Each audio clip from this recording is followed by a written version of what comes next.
माझ्याकडे ज्यावेळेला रुग्ण येतात त्यावेळेला त्यांच्या शरीरामध्ये जर उष्णता वाढली असेल तर ते काय करतात बघा. त्यांना मी विचारतो तुम्हाला त्रास काय, तर ते एकच सांगतात उष्णता वाढली आहे सर शरीरामध्ये. मी म्हणलो हो ठीक आहे, उष्णता वाढली आहे, पण त्रास काय तो सांगा. तोच त्रास आहे, जे शरीरामध्ये उष्णता वाढते त्याच्याने जो त्रास होतो तोच त्रास होतोय आम्हाला. मित्रांनो, कमेंटमध्ये सुद्धा अनेक जण विचारतात की शरीरामध्ये उष्णता वाढलेली आहे, काही उपाय सांगा. पण तुम्हाला मी आज या व्हिडिओमध्ये हेच सांगणार आहे की शरीरामध्ये जी उष्णता वाढते ना, ही दोन प्रकारे असते. एक म्हणजे ओली उष्णता आणि दुसरं म्हणजे सुकी उष्णता.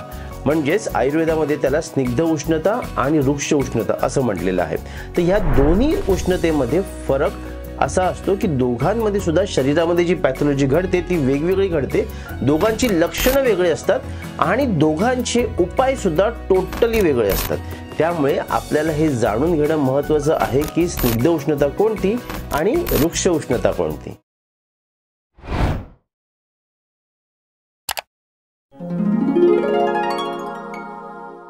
नमस्कार, मी आहे डॉक्टर सुशांत नागरेकर, आयुर्वेद तज्ञ. गेले 12 वर्ष झाले मी आयुर्वेदाची प्रॅक्टिस मुंबई येथे करत आहे. तर आज या व्हिडिओमध्ये आपण जाणून घेणार आहोत स्निग्ध उष्णता आणि रुक्ष उष्णता. आता तुम्ही म्हणाल की काय प्रकार आहे स्निग्ध उष्णता म्हणजे ओली उष्णता आणि सुकी उष्णता काय प्रकार आहे. तर तुम्हाला मी सांगतो की निसर्गामध्ये तुम्ही दरवर्षी ह्या दोन्ही उष्णता अनुभवत आहात.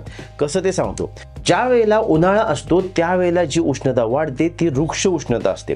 त्यावेळेला पाणी पूर्णपणे शोषून घेतलं जातं जमिनीवरचं शरीरामधलं, आणि त्यावेळेला जी उष्णता निसर्गामध्ये वाढते ना ती रुक्ष उष्णता असते. आणि हीच हीट ज्या वेळेला ऑक्टोबरमध्ये वाढते त्यावेळेला ती जी हीट असते ना ती ओली उष्णता असते, म्हणजे स्निग्ध उष्णता असते. या दोन्हीही उष्णतेमध्ये फरक असतो बघा. उन्हाळ्यामध्ये ज्या वेळेला आपल्याला गरमी होते ना त्यावेळेला चक्कर येण्याचे त्रास खूप जास्त प्रमाणामध्ये होऊ शकतात. म्हणजे एखाद्याच्या शरीरामध्ये डिहायड्रेशन झालेलं आहे आणि त्याला चक्कर येते. तेच ऑक्टोबरमध्ये ज्या वेळेला हीट वाढते आणि त्यावेळेला जी गरमी होते ना त्यावेळेला बघा त्यावेळेला घामाचं प्रमाण बऱ्यापैकी वाढलेलं असतं. त्याचबरोबर त्याच वेळेला शीतपित्तासारखा त्रास होऊ शकतो. ॲसिडिटीचा त्रास ज्यांना असतो त्यांना त्यावेळेला जास्त त्रास होतो. तर अशा प्रकारे निसर्गानेच याचं विभाजन केलेलं आहे. निसर्गामध्येच आपल्याला ह्या दोन्ही प्रकारच्या उष्णता बघायला मिळतात. आता आपण बघूया की आपल्या शरीरामध्ये कुठली उष्णता वाढली हे कसं ओळखायचं. हे सिंपल आहे, लक्षणावरून आपण ओळखू शकतो. सर्वात पहिलं आपण बघूया की स्निग्ध उष्णता कशी वाढते आणि त्याची लक्षणं काय असतात. त्याच्यानंतर रुक्ष उष्णता बघूया आणि मग दोघांमध्ये आपण कंपेअर सुद्धा करूया. स्निग्ध उष्णता आणि उष्ण उष्णता या दोन्हीही उष्णतेचा उल्लेख चरक संहिता निदान स्थान अध्याय 2 रक्तपित्त अध्याय याच्यामध्ये आलेला आहे. त्याच्यामध्ये दोन्ही प्रकारच्या उष्णता व्यवस्थित एक्सप्लेन केलेल्या आहेत. ज्या वेळेला शरीरामध्ये उष्णता वाढते आणि या उष्णतेबरोबर ज्याला कफ कोलॅबरेट होतो त्यावेळेला शरीरामध्ये स्निग्ध उष्णता वाढते. आणि त्याच्याच अपोजिटमध्ये ज्या वेळेला उष्णता वाढलेली असते पण त्याच्याबरोबर वात कोलॅबरेट होतो त्यावेळेला ती जी असते ती रुक्ष उष्णता असते असं चरकाचार्य सांगतात. पण त्याचबरोबर यामध्ये लक्षणं कोणती आढळतात ती बघा. स्निग्ध उष्णता ज्या वेळेला वाढते ना त्यावेळेला पोटामध्ये मळमळणं, डोकं दुखणं ही लक्षणं येतात आणि त्याच्यामुळे उलटी होणं, त्याच्यानंतर काही वेळेला जुलाब होणं ही दोन्ही लक्षणं या उष्णतेमध्ये दिसतात. त्याचबरोबर स्निग्ध उष्णता ज्या वेळेला वाढते त्यावेळेला कफ त्याच्याबरोबर कोलॅबरेट झालेलं असतं त्यावेळेला चेहऱ्यावरती पिंपल्स येणं, त्याचबरोबर अंगावरती कुठेही पू तयार होणं ही जी लक्षणं असतात ना म्हणजे पू फॉर्मेशन म्हणजे पस फॉर्मेशन ही लक्षणं स्निग्ध उष्णतेमध्ये जास्त असतात. स्निग्ध उष्णतेमध्ये केस गळत नाही किंवा डॅन्ड्रफ जरी झाले तर ते स्निग्ध असतात, ओले डॅन्ड्रफ असतात. पण त्याच्यापेक्षाही जास्त लक्षणं जे दिसतात ते डोक्यांमध्ये पुळ्या येणारी लक्षणं ही जास्त दिसतात स्निग्ध उष्णतेमध्ये. तसंच या उष्णतेमध्ये नाकातून रक्त जाण्याची शक्यता जास्त असते. ज्यांचा नाकाचा गुहा फुटतो त्यांच्या शरीरामध्ये स्निग्ध उष्णता वाढण्याची शक्यता ही जास्त असते. जसं मी तुम्हाला सांगितलं की कुठेही पस फॉर्मेशन होतं त्यावेळेला स्निग्ध उष्णता वाढलेली असते. तसंच ज्या वेळेला डोळ्यामध्ये ज्या वेळेला रांजणवाडी येते त्याला इंग्लिशमध्ये स्टाय म्हणतात. तर ती डोळ्यावरती ज्यावेळेला रांजणवाडी येते ना ती वारंवार येणारी लोक पण भरपूर असतात. तर त्यांच्या शरीरामध्ये स्निग्ध उष्णता वाढलेली असते. ज्या वेळेला ही उष्णता वाढते त्यावेळेला वजन वाढण्याची शक्यता जास्त असते. आणि या रुग्णांमध्ये विशेष करून असं दिसून येतं की ही रुग्ण कमी प्रमाणात आहार घेतात पण तरी सुद्धा त्यांचे वजन हे रॅपिडली वाढत असतं. आणि मग ती लोक प्रचंड त्रस्त असतात की अजून किती कमी खाणार तरी सुद्धा वजन हे वाढत असते. तर त्या लोकांच्या शरीरामध्ये स्निग्ध उष्णता वाढण्याची शक्यता ही जास्त असते. ज्या वेळेला हीच ओली उष्णता जास्त प्रमाणात वाढते त्यावेळेला मायग्रेनसारखा त्रास होणं हे कॉमन आहे। पण मायग्रेनच्या त्रासामध्ये ह्या ठिकाणी विशेष करून लक्षात घ्या की मायग्रेनचा त्रास होतो, पण ज्या वेळेला पोटामध्ये मळमळतं, उलटी होते आणि मायग्रेनचा त्रास कमी होऊन जातो त्यावेळेला स्निग्ध उष्णता वाढलेली असते। त्याचबरोबर अंगावरती सूज येण्याचा जो प्रकार असतो ना, तो सुद्धा या स्निग्ध उष्णतेमुळे होतो। आपण बरेच वेळेला सांगतो की आमच्या अंगावरती सूज येते, पण ही जी सूज येते ना, ही या स्निग्ध उष्णतेमुळे आलेली असते। तर ही झाली सगळी लक्षणं स्निग्ध उष्णतेची।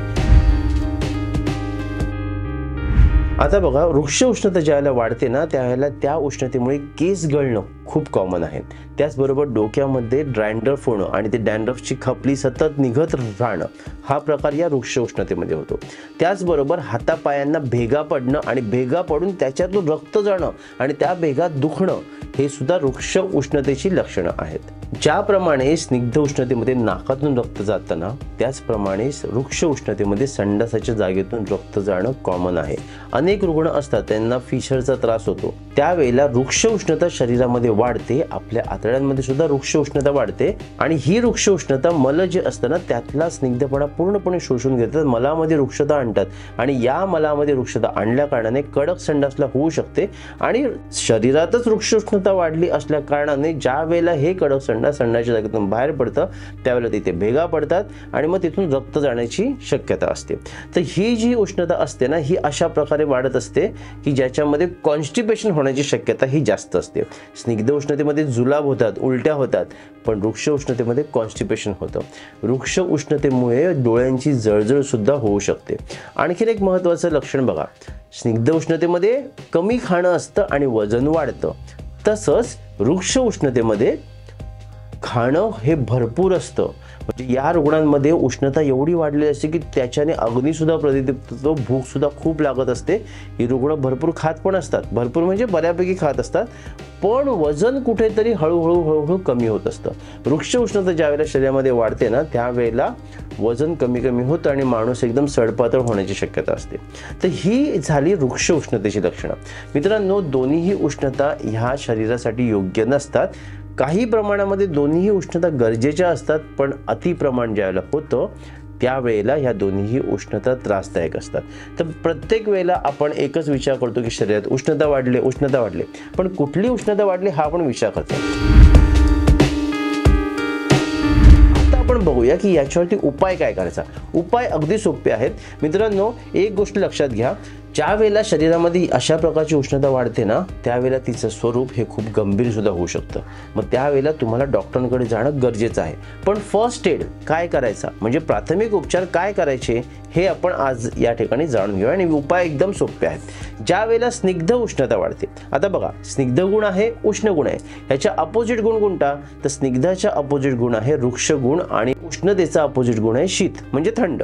मग आपल्याला असा पदार्थ शोधायचा आहे की जो वृक्ष आहे आणि शीत आहे। आता असा पदार्थ कुठला, तर पदार्थ बोलण्यापेक्षा अशी वनस्पती कुठली, तर ती म्हणजे आवळा। आवळा हे एक असं फळ आहे ना की जे वृक्ष आहे आणि शीत आहे, त्याचबरोबर पित्त कमी करणार आहे आणि शरीराचं डिटॉक्सिफिकेशन करणार आहे। तर ज्या वेळेला शरीरामध्ये स्निग्ध उष्णता वाढते त्यावेळेला आवळा घेणं योग्य ठरतं। आता आपण दुसऱ्या बाजूला बघूया, वृक्ष उष्णता वाढते त्यावेळेला काय करायचं। वृक्ष गुण उष्ण गुणच्या अपोजिट स्निग्ध गुण आणि शीतगुण। तर शीत आणि स्निग्ध असं काय आहे, तर असं दूध आहे। अनेक रुग्ण बघा की ज्यांच्या पोटामध्ये जळजळ होते, ॲसिडिटीचा त्रास होतो, मग ते लगेच दूध पितात, दूध पिल्याच्या नंतर त्यांना एकदम बरं वाटतं। अशा वेळेला वृक्ष उष्णता वाढलेली असते। दूध काय आहे, स्निग्ध आहे आणि शीत आहे। त्याचबरोबर या ठिकाणी जर आपण तूप घेतलं तर तूप सुद्धा स्निग्ध आहे आणि शीत आहे, म्हणजे शीत आणि स्निग्ध असं दोन्हीही असल्या कारणाने तूप सुद्धा वृक्ष उष्णता कमी करण्यासाठी मदत करतं। या ठिकाणी काही लोक विचार करतात की तूप खाल्ल्याने जर कोलेस्ट्रॉलच्या रुग्णांमध्ये वृक्ष उष्णता वाढली असेल तर तूप कसं खाऊन चालणार। तर मित्रांनो, या ठिकाणी मी आणखीन एक तुम्हाला वनस्पती सांगू इच्छितो, ती म्हणजे ज्येष्ठमध। ज्येष्ठमध ही एक अशी वनस्पती आहे की जिचे गुण स्निग्ध आणि शीत आहेत आणि ती पित्तावरती खूप चांगल्या प्रकारे काम करते। म्हणून वृक्ष उष्णतेमध्ये तुम्ही हा पर्याय निवडू शकता ज्याच्यामध्ये तुम्ही ज्येष्ठमधाचा वापर करू शकता। आता ज्येष्ठमधाची क्वांटिटी किती घ्यायची, तर क्वांटिटी ही अगदी कमी प्रमाणात घ्यायची, म्हणजे पाव चमच जरी तुम्ही घेतलं तरी चला। पण हा जो उपचार मी सांगत आहे हा प्राथमिक उपचार आहे। या दोन्हीही उष्णतेचं स्वरूप गंभीर होऊ शकतं, त्यावेळेला डॉक्टरांकडे जाऊन सल्ला घेणं गरजेचं आहे.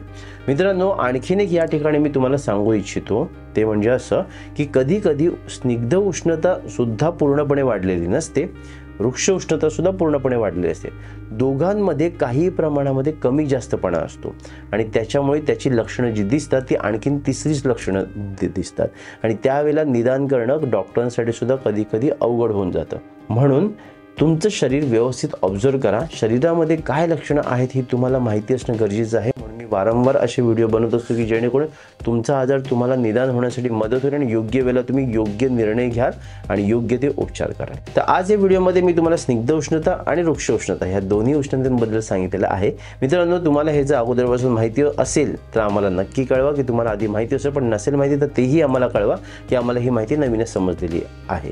आणि त्याचबरोबर आमचा व्हिडिओ कसा वाटला हे आम्हाला नक्की कमेंट बॉक्समध्ये कळवा आणि पुढचा व्हिडिओ येईपर्यंत स्वस्थ राहा, मस्त राहा.